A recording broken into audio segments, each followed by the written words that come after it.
बंधुगण आपण माने जदि चाहूचंती माँ लक्ष्मीकर आशीर्वाद आपणकर उपरे सदा सर्वदा बनी रहू आपण भी माँ लक्ष्मी को सच्चा हृदय भक्ति करुथांती ताहेले आपणकर फायदा पाई एही वीडियो को थरे मात्र शेष पर्यंत निश्चय देखंतु एवं कमेंट बॉक्स रे जय माँ लक्ष्मी अवश्य लिखि दियंतु। बंधुगण आज हेउछि पवित्र अक्षय तृतीया। हिंदू धर्म रे अक्षय तृतीयार बहुत अधिक महत्व रही। अक्षय अर्थात जहा केबे भी क्षय होई न थाए, अर्थात आपण एही दिन रे जो भी उपाय करिवे ताहा केबे भी व्यर्थ होई न थाए, ताहा आपणकु तत्काल फल प्रदान करि थाए। सेथिपाई आपण माने एही अक्षय तृतीया दिन घरर एही जगह रे चुपचाप रखि दियंतु एक मुठी धनिया। आपणकु माँ लक्ष्मीकर आशीर्वाद प्राप्ति हेबा सहित आपणकर समस्त धनजनित समस्या दूर होई थाए, आपणकर समस्त दुख कष्ट समस्या दूर होई थाए। बंधुगण सरल उपाय सबु जहा रही थाए ताहा आपणकर जीवनरु समस्या को कष्ट को पूर्ण रूप से दूर कर देई थाए। केवल आपनको एही कथार ध्यान रखिबाकु हेबा जहा भी आपण उपाय करिवे ताहाकु जदि आपण शुभ दिन रे करंतु एवं सही समय रे करंतु एवं मानिक चलंतु आपनको सही उपाय रु अवश्य लाभ प्राप्ति हेबा। आपण आपणकर घरर बड़ मानक ठारू सदा सर्वदा शुणिथिबे कि जेउ घरे धनियार व्यवहार होई थाए सही घरर सर्वदा उन्नति होई थाए। आपणकर घरे बहुत किछि एमिति जिनिस थाए जहा बहुत साधारण होई थाए एवं आपणकर आखि सामना को प्रतिदिन भी आसी थाए, किंतु आपणकु एहार सही प्रयोग करिबा आसी न थाए ना आपणकु एहार उपाय जଣା थाए। किंतु जदि आपण आपणकर जीवन रे एमानकर सठिक प्रयोग करिवे त मानिक चलंतु आपणको आपणकर जीवन रे चमत्कारी परिवर्तन देखिबाकु मिलिबो। एवं धनियार उपाय जहा होई थाए एहा को एमिति उपाय होई थाए जहा आपणकर ग्रह मानकर स्थिति ठीक कर देई थाए, जहा द्वारा ग्रह माने आपणकर साथ देई थांती एवं आपण समस्त कार्य रे सफलता लाभ करिथांती एवं जीवन रे बहुत उन्नति करिथांती। केवल एतिके नुहे वरम आपणकर जीवनरु समस्त समस्या कष्ट को दूर कर देई थाए। एवं जदि आपणकर जीवन रे धन संबंधित कोनोसी भी समस्या अछि तो धनियार उपाय द्वारा आपणकर जीवनरु धन संबंधित समस्या जहा भी अछि ताहा सबुदिन पई दूर होई जाई थाए एवं आपणकर जीवन रे बहुत बड़ मात्रा रे धनर आगमन हेबा आरंभ होई जिवो। काहेकि ना धनियार सीधा संबंध माँ लक्ष्मी सहित रही थाए।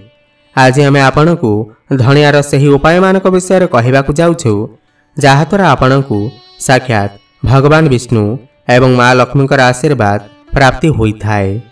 तो आपण भी जदि चाहूचंती भगवान विष्णु एवं माँ लक्ष्मीकर कृपा आपणकर उपरे एवं आपणकर परिवार उपरे सर्वदा बनी रहू तो वीडियो को गोटे लाइक करी कमेंट बॉक्स रे जय माँ लक्ष्मी जय श्री विष्णु अवश्य लिखि दियंतु। सबुठ प्रथम उपाय जहा आपनको कहबाकु जाउछु ताहा अटे धनियार सही उपाय जहाको जदि आपण करूछंती तो साक्षात भगवान विष्णुकर आशीर्वाद रु आपणकर जीवन रे जहा भी आपणकर ग्रह थिबे जहा भी नक्षत्र थिबे सेमाने आपणकर साथ देबे। जो व्यक्तिंकर ग्रह एवं नक्षत्र तांकर साथ देई थांती सही व्यक्ति कोनोसी भी निर्णय नियंतु सेथिरु सेमानकु अवश्य सफलता मिली थाए। तो सबुठ प्रथम उपाय एमिति उपाय अटे जहाको आपण दिन बेला करबाकु हेबा, माने आपणकु एही अक्षय तृतीया दिन दिन बेला करबाकु हेबा किबा आपण संध्या समय रे करि परिबे। आपण स्नान करी हळदिया वस्त्रर धारण करबाकु हेबा, काहेकि ना भगवान विष्णुकर पूजा रे आमे सर्वदा हळदिया वस्त्रर धारण करिथांती। आपणकु गोटे हळदिया कपड़ा नेबाकु हेबा जेमिति आपण स्क्रीन ने देखुथिबे। एथिरे आपणकु गणिकी 21टी धनिया रखिबार अछि एवं एथिरे हळदी चढ़ांतु। एबे सही हळदिया कपड़ा को नाली सूता द्वारा बांधी दियंतु। एही कपड़ा को निज सहित रखंतु एवं तापरे आपण कोनोसी ओस्त गछ पाखकु जिबाकु हेबा एवं ओस्त गछ मूल रे 1 लोटा जल अर्पण करबाकु हेबा एवं ओस्त गछ चारिपटे 7 थर परिक्रमा करबाकु हेबा। ध्यान रखिबे एही जो धनिया जहा आपण आपणकर सहित नेकी जाइथिबे ताहाकु आपण घर को पुणी नहीं आसतु एवं यहाकू घर पूजा घरे रखिदिंतु। केवल एतिकी ही आपण को करने को हेब। यह अक्षय तृतीया दिन जेबे सूर्यास्त होइजिब तेबे आपण को सही धनिया को नहीं आपण एमिति घरर रूम रे रखिबार अछि जो रूम रे आपण अधिक समय बिताउथिबे। तेबे जदि आपण एही उपाय करि दियंती तो मानिक चलंतु पूरा वर्ष आपणकर राहु केतु आपणकर साथ देबे, आपणकर ग्रह नक्षत्र आपणकर साथ देबे एवं आपणकर जीवनरू समस्त समस्या चलीजिब। यह थिला प्रथम उपाय जोंथिरे आपणकू भगवान विष्णुकर आशीर्वाद मिली थाए। द्वितीय उपाय जहा अछि बंधुगण सही उपाय आपण को करिवार अछि एही अक्षय तृतीया दिन, ताहा भी संध्या परे। एही उपाय बहुत ही सरल अटे।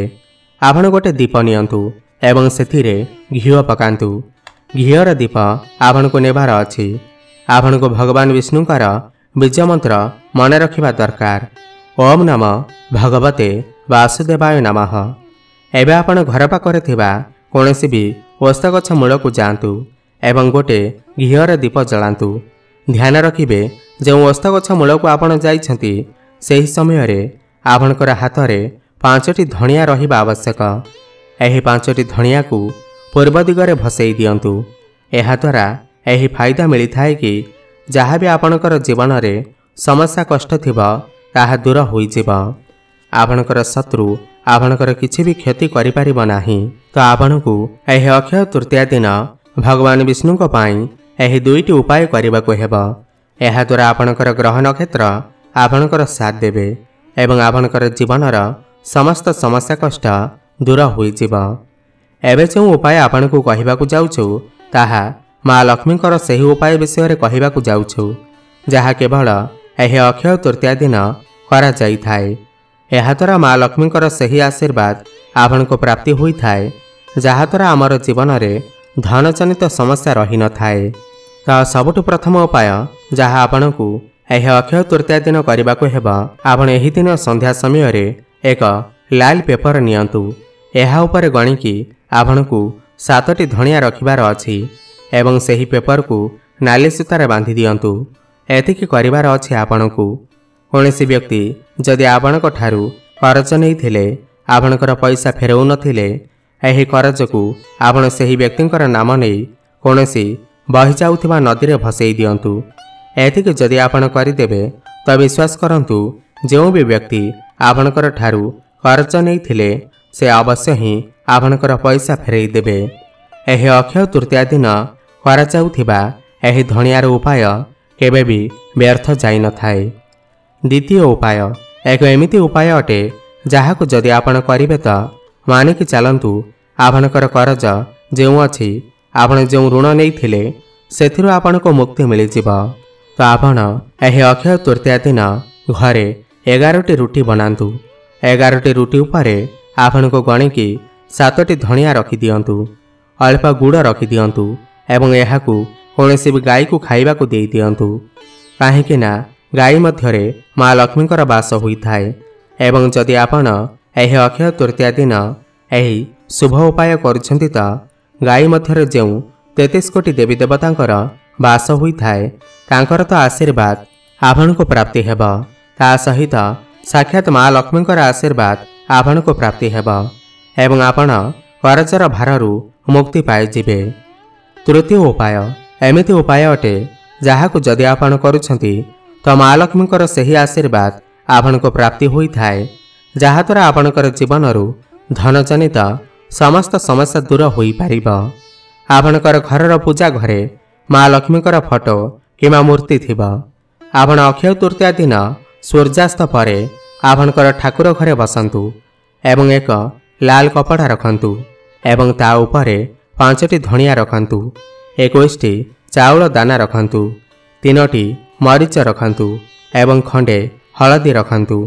एबे आपण सेही नाल कपड़ा को नाली सूतार बांधि दियंतु एवं माँ लक्ष्मीकर जो फोटो बा मूर्ति थिबा ता सामने रे बसी आपण को माँ लक्ष्मीकर बीज मंत्र जप करिवार अछि। ओम श्रीं ह्रीं श्रीं नमः। एही बीज मंत्र को आपण 1001 थर जप करंतु।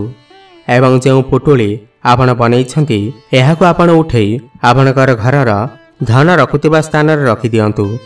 जदि आपण व्यापारी अटंती तेबे आपण पैसा ड्र रे रखि दियंतु।